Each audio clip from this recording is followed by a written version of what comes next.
안녕하세요. 홍순례입니다. 실증 사례에 바탕을 둔 올바른 동영상을 올리도록 하겠습니다. 많은 성원 부탁드립니다. 이번 시간에는 매주 월요일 채팅 시간에 나온 꿈 체험기에 해설을 덧붙여 살펴보도록 하겠습니다. 먼저 제 자신의 꿈 체험이 되겠습니다. 주식의 수익 여부를 꿈으로 예지해 주는 경우가 있습니다. 제가 전에 말씀드렸는데요.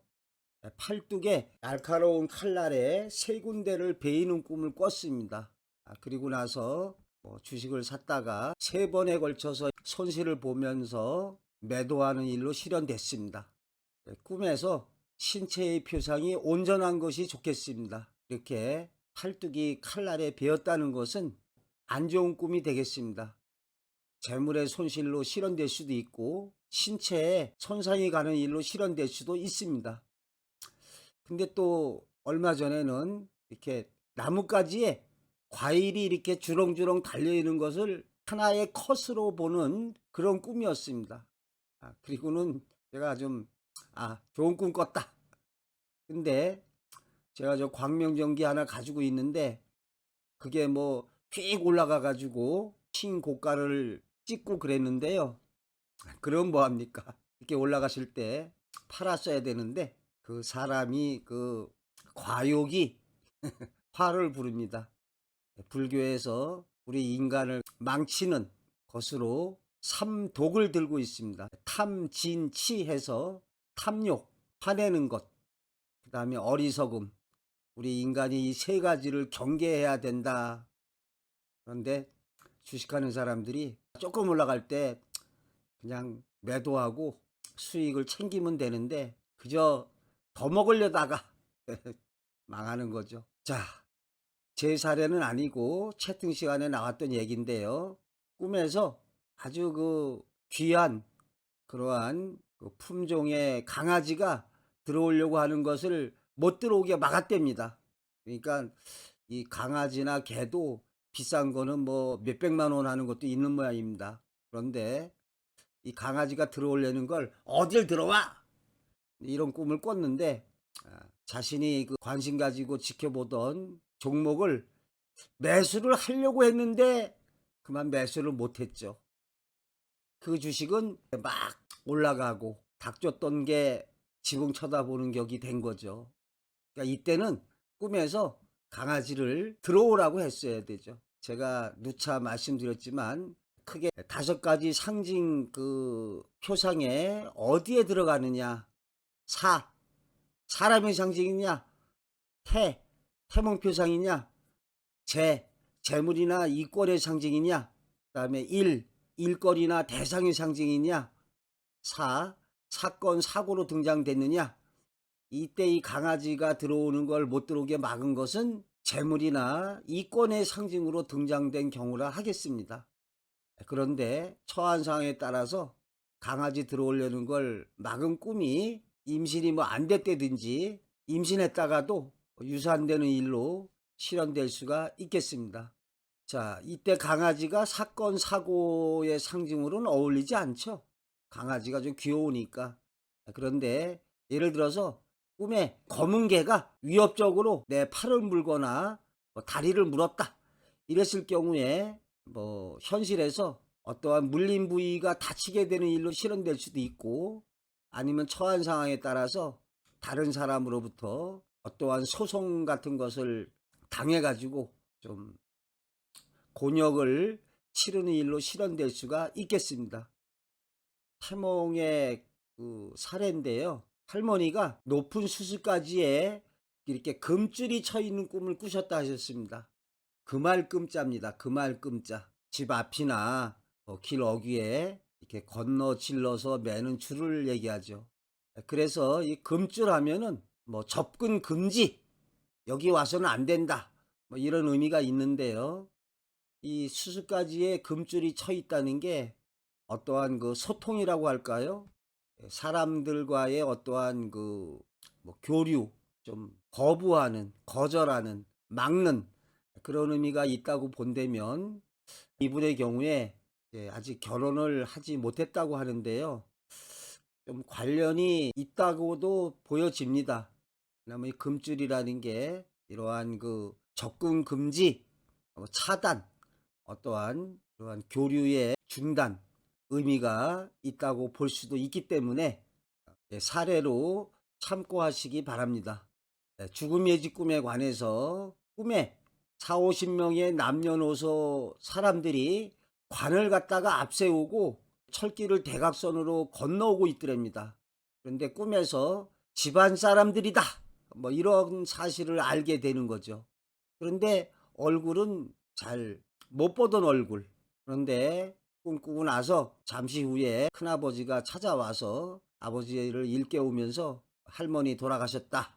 자, 그러니까 바로 꿈꾸던 그 시간에 조상님들이 저희 증조모님을 모시러 철길을 건너 이승으로 오는 모습을 본 것이었습니다.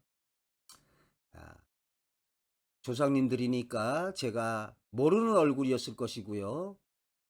관을 앞장 세우고 왔는데 아마 돌아가신 증조모님 것으로 준비한 것으로 생각이 됩니다. 자, 제가 여기 유튜브 동영상에 죽음 예지의 꿈 수많은 그 실증 사례를 올려놨습니다. 근데 해도 끝이 없는 것처럼 죽음 예지 이러한 사례가 아주 다양하게 무수히 많습니다. 어머니가 돌아가셨다는 꿈이다. 꿈에 어머니가 돌아가셨다는 전화를 받게 됩니다. 그리고 목 놓아 통곡하다가 잠을 깬 거죠. 근데 실제로는 한 달 뒤에 전화로 기다리던 기쁜 소식을 받고 울었습니다. 뭐 시험에 합격했다든지 승진했다든지 자신이 바라던 소망이 이루어지는 일로 실현됐습니다. 사실적인 꿈이라면은 실제로 어머니가 돌아가셨다는 전화를 받을 수가 있습니다. 여기에서는 상징적으로 실현된 경우라 하겠습니다. 유사한 사례로 꿈에 무덤 앞에 비석이 있는데 이렇게 보니까 그 비석에 바로 살아계신 어머니의 이름이 쓰여져 있더라는 거예요. 쉽게 말하면 어머니가 돌아가셔서 무덤을 쓴 이러한 걸 꿈꿉니다. 그랬는데 이 역시 상징적인 미래의 집 꿈으로서 꿈꾸고 한 달 후에 대기업에 취업하는 일로 실현되고 있습니다. 그러니까 이렇게 죽는 꿈은 새로운 탄생, 어머니가 이렇게 죽는 꿈이 상징적으로는 아주 좋은 꿈이 되겠습니다. 자, 할아버님이 돌아가시고 며칠 뒤에 무덤 속에 쪼그려 앉아가지고 막대기로 검은 역청을 적고 있는데 생선뼈가 막대기에 걸려서 올라오고 작은 빗줄기가 그 생선뼈를 보여주고 있었습니다. 자, 꿈의 표상이 어떻습니까? 무덤 안에 이렇게 쪼그려 앉았다. 또 이 검은, 하여간 꿈에서 이 검은 표상으로 나오는 게 안 좋습니다. 뭐 검은 개가 나를 물었다, 검은 물에 목욕했다, 하여간 검은 옷을 입고 있었다. 좀 다 안 좋게 주로 많이 실현되고 있습니다.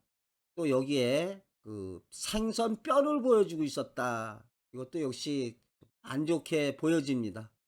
뼈만 앙상하게 남은 것이 좋지가 않겠습니다.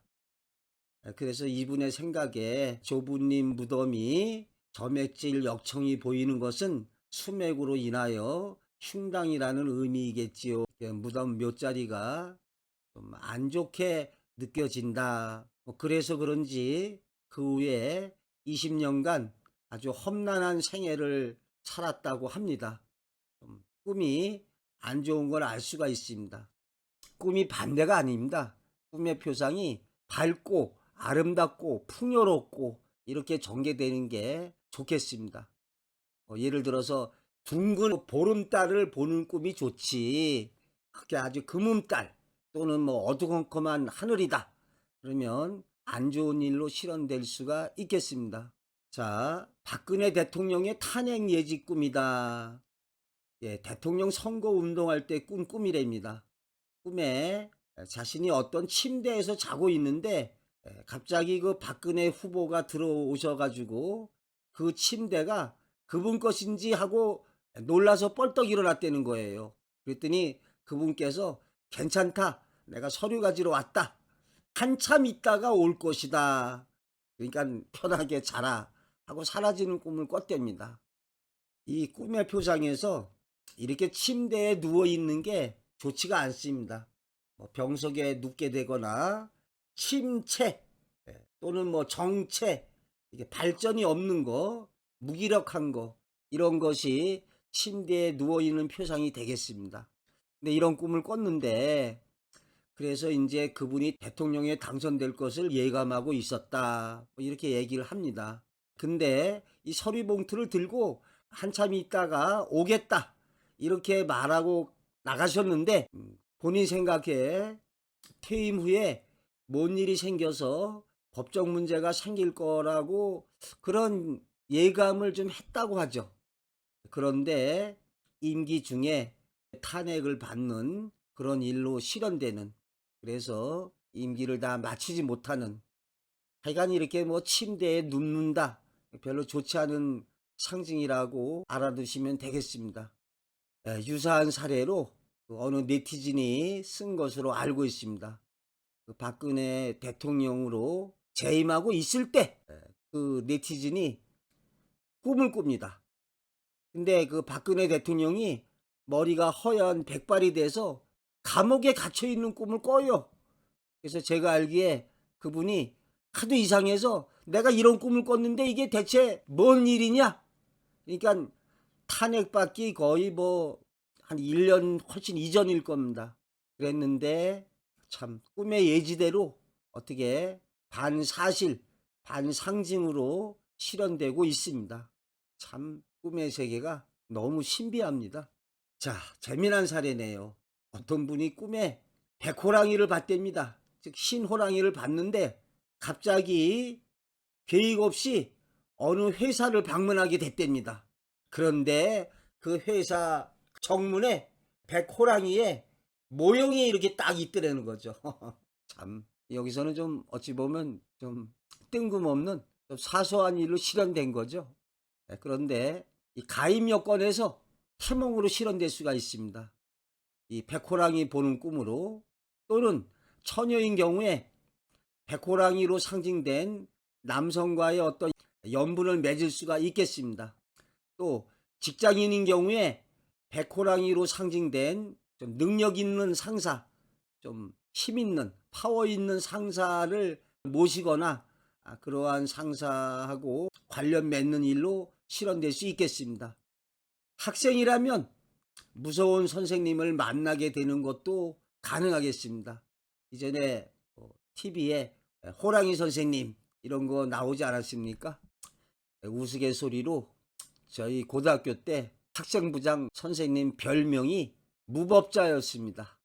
법이 없는 사람이다. 그냥 일본말로 무대뽀. 그래서 애들이 야 법자 떴다 그러면 그냥 다 도망갑니다. 병법에 36개가 있습니다. 그 중에 주의상계라, 달릴 주자, 달아날 주자, 도망가는 게 최고다. 그러니까 저희 고등학교 때도 다 아는 거죠. 학생부장 무법자인데 그 선생님한테는 뭐 말이 안 통하고 어찌 보면 호랑이 같이 그냥 눈에 안 띄게 도망가는 게 최고입니다. 주의상계, 도망치는 게 최고다. 재미있는 얘기가 생각나네요. 저희 친구가 그 철책에서 고참인지 뭐 윗사람한테 확 한번 그 들이받고 도망갔답니다. 그러니까 어디 상사나 고참한테 대들고 그 자리를 피하는 게 최고입니다. 그리고 도망가서 다른 소대 가서 거기서 이제 하룻밤을 잔 거죠. 그랬더니 그 고참놈이 처음에는 이 자식 이제 오기만 해봐 그냥 아주 그냥 두들겨 패야지 그렇게 마음먹었는데 1시간 지나 2시간 지나 5시간 지나 10시간 지나니까 아이고 걱정이잖아요. 이놈이 어디 가서 목 매달아 죽었는지 아니면 진짜 철책 넘어서 월북했는지 나 군대 인생 끝났다 아주 쫄아가지고 잠도 못 자고. 우리 사회생활에서도 이러한 백호랑이 같은 사람 만나면 앞에서 맞서는 것보다 잠시 피신 달아나는 것도 자, 제가 재미나게 하려고 제 딴에는 우스갯소리 하고 있습니다. 양해하시기 바랍니다. 삭막하게 꿈 얘기만 하면은 지루합니다. 지금 한밤중에 녹화하고 있는데요. 몇 시인가요, 지금? 2시 45분. 그러니까 좀 저도 좀 지루합니다. 자, 제가 잘 쓰는 말 가운데 꿈은 신이 우리 인간에게 내린 최대의 선물이다. 이런 말을 하고 있습니다. 미래의지적인 꿈이 많지만 꿈 가운데는 주변에 일어날 어떤 위험을 갖다가 꿈으로 알려주고 일깨워주는 꿈이 있습니다. 자, 바로 이분의 사례인데요. 돌아가신 아버님의 친구분으로 권기택이라는 분이 계셨답니다. 근데 이분이 비닐하우스 안에서 열풍기로 고추를 말리는 작업을 하다가 피곤해서 아마 비닐하우스에서 주무신 모양입니다. 그런데 꿈에 아버님이 나타나서 큰 소리로 기태가! 라고 부르는 소리를 듣고 잠에서 깨어난 거죠. 눈을 뜨니까 열풍기가 과열돼 가지고 비닐하우스에 불이 붙었더라는 거죠. 이렇게 꿈으로 일깨워주지 않았으면 질식사라든지 불에 타주는 일로 실현되는 것을 꿈으로 일깨워주고 막아준 사례라 하겠습니다. 참 꿈이 고마운 존재죠. 유사한 사례로 어느 그 여대생이 강의실에서 이렇게 잠시 좀 자고 있었던 모양입니다. 근데 꿈에 이런 강아지들이 여러 마리가 막 몸을 갖다가 막 이렇게 그 간지르는 그러한 꿈을 꿉니다. 그래서 이제 이 해가지고 잠에서 깨어났는데 연기, 불이 난 것을 알게 돼가지고 대피한 사례가 있습니다. 이렇게 꿈이라는 게 참 고마운 존재입니다. 근데 좀 이 아쉬운 거는 이 꿈꾸는 능력이라고 있습니다. 모든 사람이 개나 소나 다 꿈꾸는 게 아닙니다. 좀 꿈꾸는 능력이 뛰어난 사람, 유전적인 요소가 가장 강한데요. 좀 꿈을 잘 꾸는 사람이 있고 못 꾸는 사람이 있습니다. 사실 꿈을 잘 꾸고 이러한 정신 능력의 활동이 활발한 사람은 참 어찌 보면 엄청 좋은 겁니다. 자신이나 자신의 주변 사람들에게 다가올 위험을 꿈으로 예지해주고 있습니다. 영길권님의 꿈 체험기가 되겠습니다. 사례 감사드립니다. 유명인이 나타나서 자기네 조상 제사를 부탁하는 꿈을 꿨답니다. 그런데 한 열흘 후에 그분이 돌아가셨다는 소식을 들었어요. 자, 부탁드립니다. 제가 매주 월요일 날 오후 10시부터 11시까지 유튜브에서 채팅을 하고 있습니다. 그래서 많은 분들이 좀 참여해서 다른 사람의 꿈 체험기도 듣고 또 자신의 꿈 체험기도 이야기해 주시는 그러한 시간을 가졌으면 좋겠습니다. 채팅 시간에 참여하지 못하시는 분들은 동영상 댓글에 꿈 체험기를 올려주시면 좋겠습니다. 꿈의 몽 상담은 이 시간에 하지 않습니다. 상담하실 분은 정식으로 전화 상담을 신청하시기 바랍니다. 예, 죄송한 말씀입니다만은 제발 그 유튜브 동영상에 댓글로 꿈 체험기가 아닌 그 해몽을 부탁하는 글을 좀 올리지 말아 주셨으면 합니다. 그게 뭐 이렇게 간단히 되는 거면 저도 답변을 드리겠는데요. 보통 뭐 적어도 한 10분 이렇게 전화로 그것도 얘기해야 될 정도로 그렇습니다. 그러니까 꿈 상담하는 글은 올리지 마시고 나는 이러이러한 꿈을 꾸고 이런 일이 일어났다. 뭐 이런 글들을 올려서 많은 사람들에게 도움이 될 수 있는 그런 글을 올려주시기 바랍니다. 상담하실 분은 정식으로 전화 상담을 신청하시면 됩니다. 이 전화 상담도 제가 좀 바쁜 처지에 놓이게 되면 전화 상담도 하지 못하게 됩니다. 자, 많은 구독 신청 및 성원을 부탁드리겠습니다.